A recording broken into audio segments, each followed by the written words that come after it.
Okay, so now that we've gotten our pieces together and pinned up, you can see that we're ready to sew this edge. So, so what I'm doing is I'm actually lining up the fabric with the edge. I discovered the edge of the presser foot, so like you can kind of see right here. The way that they described doing it was doing it along the edge, but it already came out, my first one came out kind of huge, so I'm not gonna do that. So she said to go ahead and do a zigzag. So I'm just going to the default zigzag stitch. I always backstitch. I'm kind of, like I said, I'm a little detail oriented for time savings, a disadvantage of time savings. So, but I'm just gonna do quick backstitch here. All right, and then we're just gonna sew along here. And again, I'm just lining up the edge of the fabric with the edge of the foot. Okay, so the nice thing about what this does is it actually allows you to have this be here,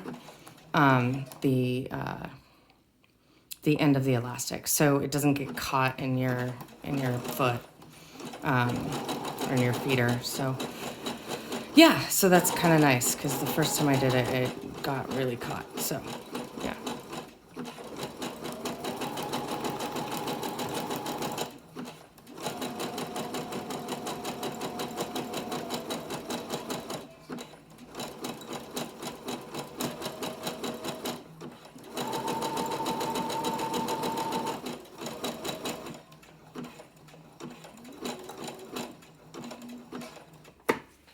Okay, I'm gonna put this next one in here.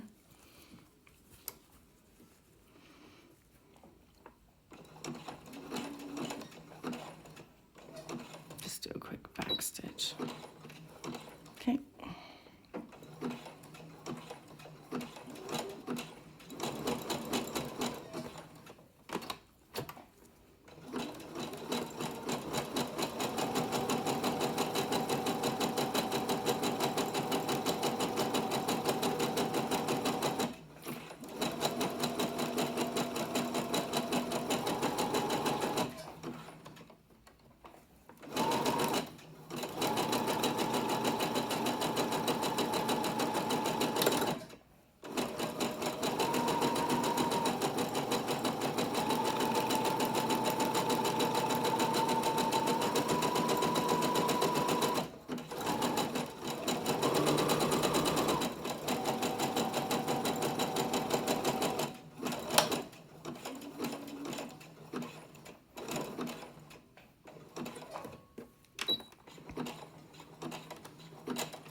All right, so there we go.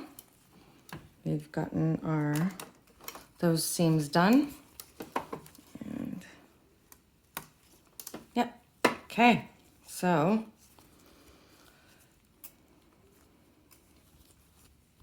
now what you're gonna do.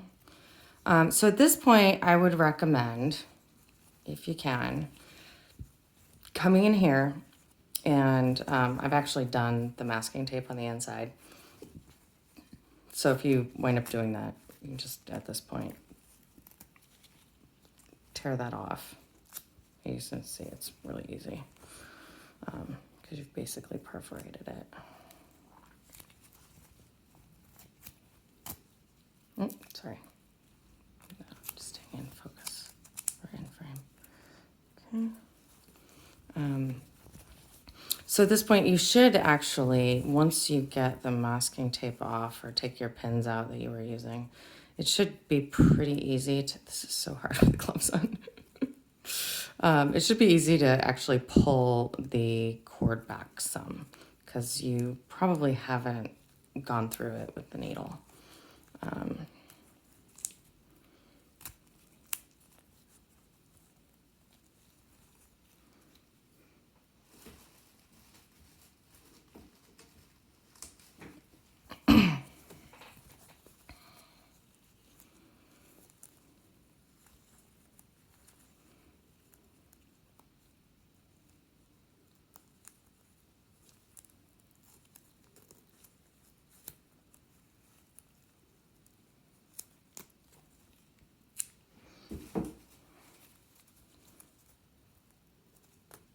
There we go.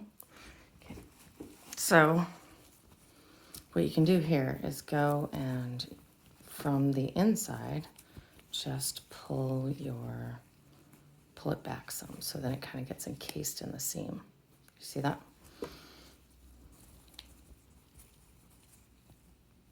Okay, so that one got actually picked up by the needle, which is kind of awesome if you think about it. But anyway, so if you have the ability to pull it back, you can. So I'm actually going to go back on the machine now, and I'm going to turn it to just a straight stitch, and I'm going to lower the length of the stitch to like maybe 1. Yeah.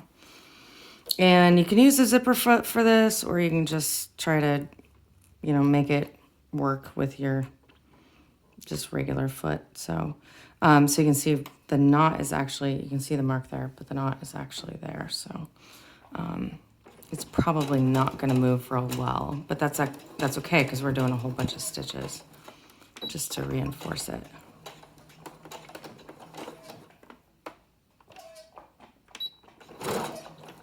Okay.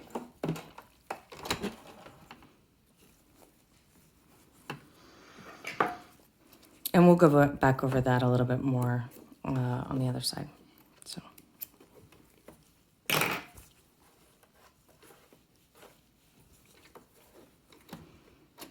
I might even edit this out because it seems kind of not entirely important.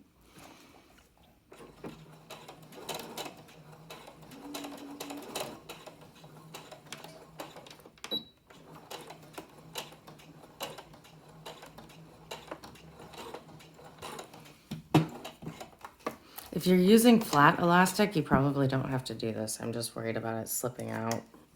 And nobody likes losing their ear straps.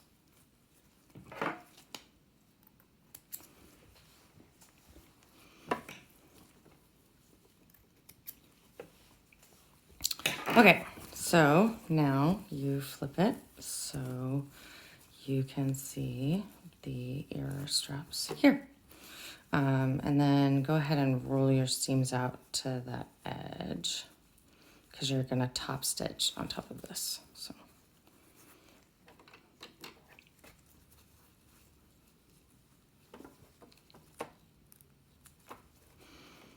Okay, and this time you can really put it wherever works best for you, but I'm going to line it up with this little line on my foot just so I can get it in there. Okay, so continuing with the straight stitch and just top stitching it.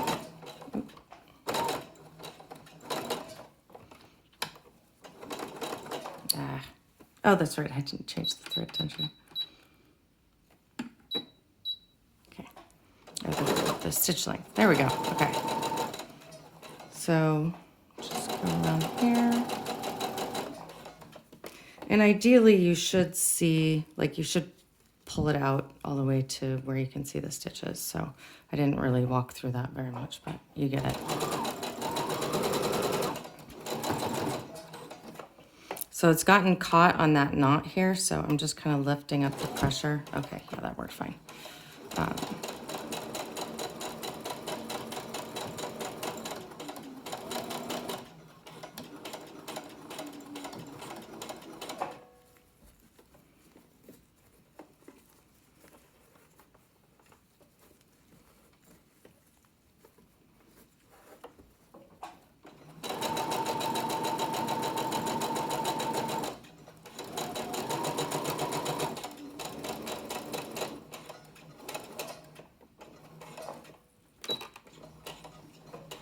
Okay, we're going to do that on the other side, and then I'll be back.